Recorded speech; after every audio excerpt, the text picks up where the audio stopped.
driver जो ज़ख़्मी है अख्तर पठान उन जी जेका निजी टीवी के इंटरव्यू ताब डहर जेको आहे पंहिंजे कयल वाइदे तां घरवारी ऐं उन जे पुट निजी टीवी के इंटरव्यू में चयो आहे त जा महताब डहर पारां जेके असांखे थ्रेड में पाण मीडिया के इहो बयान ॾिनो आहे त जा महताब मूंखे अॻिते करे पाण शहरयार खान शर ऐं जा कॉन्फ्रेंस आख़िर छा तुम हक़ मौजूद आऊं मज़हर हुसैन चाचड़ अॼु असांजो वीडियो आहे जेको MPA जा महताब डहर ते कुझु अरसो पहिरियां हमलो थियो हो जंहिंमें उनजो हिकिड़ो कारकुन हुयो उहो मारिजी वियो हो जॾहिं त हिकिड़ो ड्राइवर समेत हिकिड़ो ॿियो माण्हू बि ज़ख़्मी थियो अॼु ड्राइवर जेको ज़ख़्मी आहे अख्तर पठान उन जी जेका निजी टीवी के इंटरव्यू खां बाद में सोशल मीडिया ते हिकिड़ो अजीब बहस छिड़ी चुको आहे छा जा महताब डहर जेको आहे पंहिंजे कयल वाइदे तां फिरी वियो आहे जो अख्तर पठान अॼु मीडिया ते बयान अख्तर पठान जी घरवारी ऐं उन जे पुट निजी टीवी के इंटरव्यू में चयो आहे त जा महताब डहर पारां जेके असांखे थ्रेड मिलनि पिया जा महताब डहर खां असांखे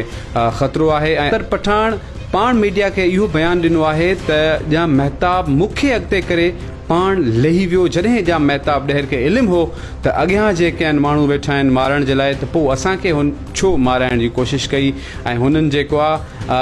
वरी मीडिया ते हिकु मरतबा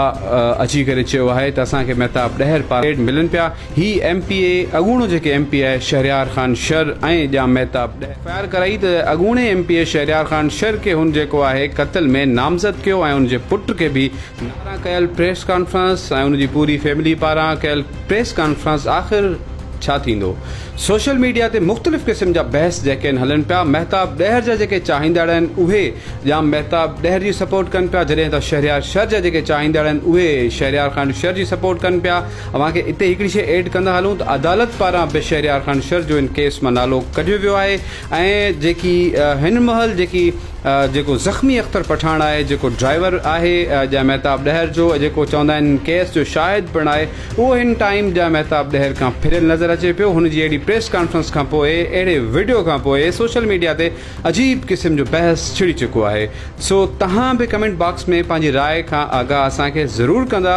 आख़िर ही केस ही शइ किथे ही वीडियो जेका आहे असांखे इहो बि ज़रूरु ॿुधाईंदो त तव्हांखे किथे किथे ॾिसण में अचे पई ऐं तव्हां असांखे किथां किथां ॾिसो पिया असीं पंहिंजे स्टूडियो मां कोशिशि करे हर ॾींहुं कंहिं न कंहिं मौज़ू ते अव्हां सां हिकिड़ी वीडियो शेयर कंदासीं तव्हांजी सपोर्ट जी अशद ज़रूरत तव्हांजो दोस्त